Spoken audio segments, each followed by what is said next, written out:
Aujourd'hui, je te parle de l'Amas, ou Lunasa. C'est un des sabbats majeurs de la roue de l'année. Un sabbat, c'est un passage, un portail énergétique puissant. La roue de l'année en compte 8. Certains sont considérés comme majeurs et d'autres comme mineurs. Les sabbats sont célébrés par les sorcières d'hier, d'aujourd'hui et de demain si on continue à croire à notre magie de femme et à se rassembler autour de ces jours sacrés. Car une sorcière, c'est simplement une femme qui croit en sa propre magie. Pas besoin de chapeau pointu ni de chaudron fumant. Si tu n'as jamais fait de rituel encore, c'est complètement ok. Tu peux simplement prendre le temps de te connecter aux énergies de lumière grâce à ce que représente l'Amas et voir si tu ressens l'appel de célébrer, un peu en allumant une bougie ou beaucoup en te créant un rituel complet. Un moment pour toi, pour célébrer le passage du temps, des saisons. Allez, viens, je te montre.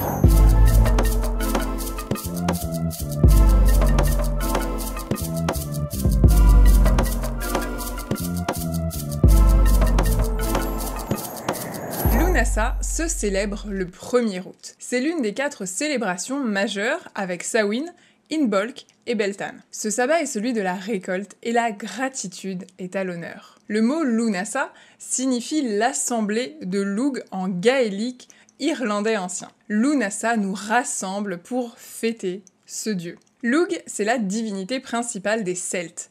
Lugh est le dieu de la lumière, du savoir et des arts. La légende raconte que le dieu Lugh a créé cette fête en l'honneur de sa mère, la déesse Tailtiu, morte d'épuisement après avoir transformé les forêts irlandaises en plaines cultivables. C'est le dieu des arts et des techniques, mais aussi de la terre autant que du monde souterrain. Cette divinité incarne la complémentarité de l'ombre et de la lumière. C'est le moment qui représente la récolte de tout ce qui a été semé pendant le reste du cycle. Les fruits sont délicieux et le blé est arrivé à maturité. Le soleil nous invite au partage et à la convivialité. C'est un moment où on remercie la terre pour ce qu'elle nous offre. On remercie la fertilité de la terre. Les dons qu'elle nous offre, c'est l'abondance et la réjouissance, mais aussi le partage de nos fruits récoltés. Comme pour cette fête, on récolte les fruits de nos intentions passées, on contemple en pleine conscience les fruits de nos créations. On célèbre le travail accompli, la persévérance. C'est un moment pour donner une partie de ses récoltes. Car pour recevoir, il faut aussi savoir donner. Tu peux laisser par exemple les fruits tomber au pied de tes arbres pour qu'ils nourrissent les racines en honorant leur cycle, leur don à la terre.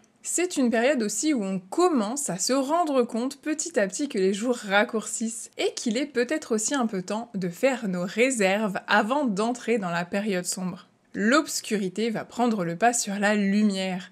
Avec Lunasa, on récolte, mais on pose également les premières graines de l'introspection que l'on fera pendant l'hiver. Pour célébrer Lunasa, tu peux faire quelque chose de très simple, comme te connecter à l'énergie de la lumière ou passer simplement un moment au soleil. Passer du temps à cuisiner pour préparer un festin à partager. Tu peux faire du pain pour honorer le blé qui vient d'être récolté. Tu peux contempler ta récolte, te demander si ce que tu as planté a donné les fruits que tu en attendais, ou est-ce que tu aurais dû planter plus de graines, ou mieux les arroser, ou virer les mauvaises herbes un peu plus vite si tu vois ce que je veux dire. Tu peux confectionner une poupée de maïs, tu trouveras des tutos sur Pinterest ou sur YouTube. Les couleurs de ce sabbat sont le jaune, le orange et le vert foncé. Tu peux décorer ton hôtel ou ta maison avec ces couleurs. Choisir des plantes comme la lavande, le thym, la verveine, la marjolaine, le romarin, la menthe, la coriandre, les marguerites aussi, la bruyère, ou mettre des épis de blé ou de maïs dans ta maison. Côté minéraux, les pierres vertes et jaunes sont reliées à ce sabbat. La jaspe, la jade, la malachite aussi, la citrine, l'œil du tigre, l'ambre, l'aventurine ou la cornaline. Tu peux charger tes pierres au soleil si elles n'y sont pas sensibles. Prends un temps d'écriture avec ton journal, fais le point sur tes manifestations, sur les graines que tu as plantées et les récoltes que tu as faites. Tu peux aussi méditer en faisant face au sud-ouest car c'est le point cardinal associé à ce sabbat. Tu peux faire un thé avec des feuilles d'églantier ou acheter de la confiture d'églantine. Je te dirais bien de la faire, mais c'est une des plus compliquées à réaliser. Pour ce qui est des symboliques, ce sabbat est synonyme de lumière, de paix et d'amitié, car à une certaine époque, c'était le moment des trêves. C'est aussi le moment d'honorer ses dettes. Côté végétal, la star, c'est vraiment le blé. Parce que le grain de blé est un véritable symbole de transformation. Un véritable cycle de vie et de mort. Les arbres de la masse sont le noisetier et le noyer. Les animaux qui sont connectés à ce sabbat sont les abeilles, les papillons et tous les insectes pollinisateurs,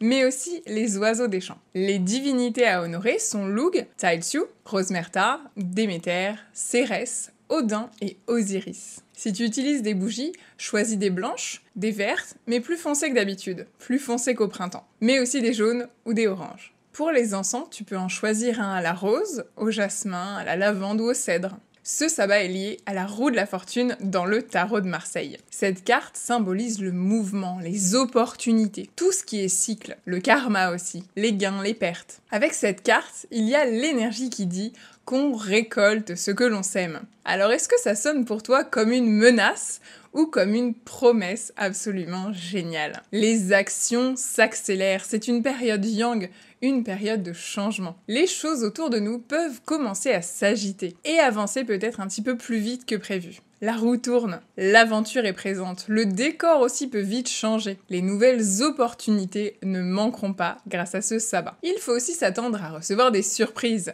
à rencontrer de nouvelles personnes et à voir de nouvelles portes s'ouvrir. C'est une période propice à saisir les opportunités et les transformer en quelque chose qui va durer dans le temps. L'idée de karma est très présente dans cette carte, c'est le cycle de la vie, les schémas peuvent se répéter pour offrir une opportunité de pouvoir être transformé. Le conseil de la roue de la fortune, c'est d'accepter le changement, d'accepter qu'une page se tourne. Elle te dit de rester confiante car la période de transformation est positive. Accepte de tourner des pages, de célébrer certains chapitres et d'écrire un nouveau livre de la plus belle des façons qui soit. Si tu fais de la célébration de ce sabbat un véritable rituel pour toi, que tu étudies l'histoire des divinités, que tu fais du pain ou une poupée d'épis de maïs, tu peux aussi bien sûr prendre le temps de faire un tirage pour obtenir des messages en relation avec les thématiques de ce sabbat et pour voir si la roue de la fortune sort par exemple. Écris ce qui te vient naturellement, médite sur tes mots, ressens la gratitude pour ta récolte et pour les graines qui n'ont pas encore donné de fruits aussi. Puis quand c'est juste pour toi, remercie à nouveau la lumière, tes guides, mais aussi les divinités si tu en as honoré ou invité. Éteins ta bougie pour clore ton rituel. Je te souhaite un très beau sabbat et je te dis à très vite dans une prochaine vidéo.